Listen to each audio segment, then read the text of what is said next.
Voilà, la taille, c'est vrai que c'est le travail le plus long de l'année. Mais ceci étant,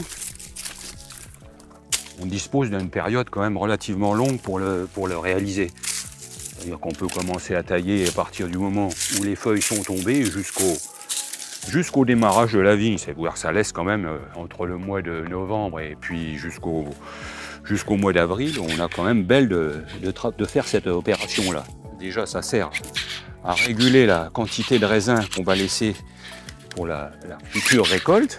C'est-à-dire qu'au jour d'aujourd'hui, les raisins se trouvent dans ces petits bourgeons-là, enfermés. Il n'y aurait pas ce problème de mortalité, une vigne, elle peut durer 40, 50 ans et voire plus.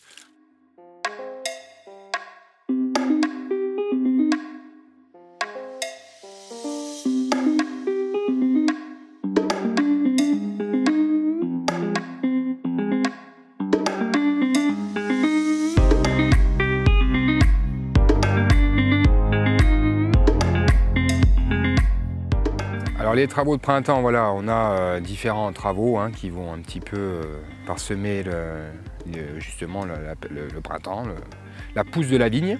Donc l'épampage en 3 phases, si vous voulez déjà limiter un petit peu la quantité de végétation, vraiment laisser la végétation qui nous intéresse, les rameaux frutifères. Deuxièmement, ça permet justement d'aérer la souche et de limiter tous les risques de maladies et d'avoir une facilité de travail pour les travaux qui suivent justement l'épampage. Le palissage, si vous voulez, ça permet, on a deux fils de fer, 2 paires de fils de fer.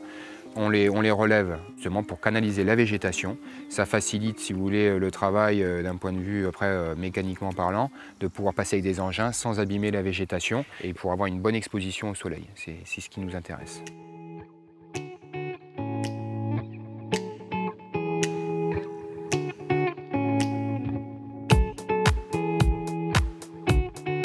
Tout le travail d'une année se joue sur une quinzaine de jours.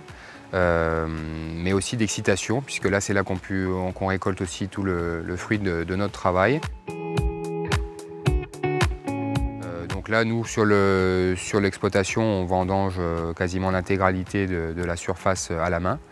On est généralement une équipe d'une dizaine de vendangeurs qui s'étalent donc justement sur une quinzaine de jours. Les vendanges commencent généralement de la fin août pour les blancs jusqu'à la mi-septembre pour terminer la récolte des rouges un peu plus tardifs.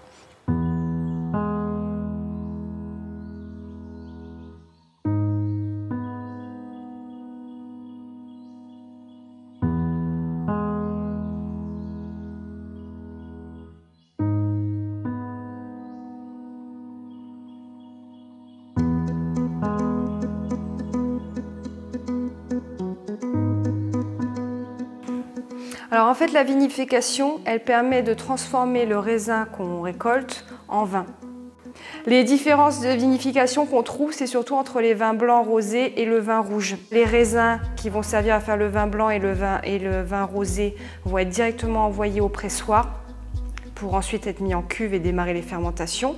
Tandis que pour le vin rouge, on réceptionne les raisins et les baies sont envoyées directement en cuve et la fermentation va commencer en cuve sans passer par la case pressoir en fait.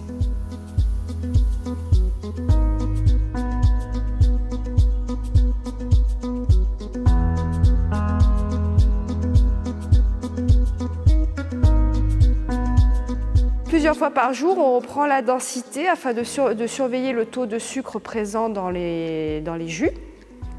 Et c'est lorsqu'il n'y a plus de sucre dans les jus que la fermentation est terminée.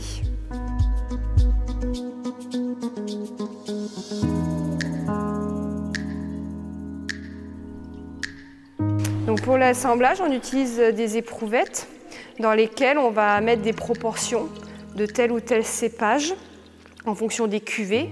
Et avec cet assemblage, on va essayer de se rapprocher le plus possible de ce qu'on souhaite pour la cuvée de l'année. Le goût du vin va être défini au moment de l'assemblage. C'est à ce moment-là vraiment qu'on va créer la cuvée sur le millésime de la vendange en fait. Pour nous, c'est super important parce qu'on adore chaque cuvée a son identité et c'est vraiment à ce moment-là où on crée nos bébés entre guillemets et c'est très intéressant.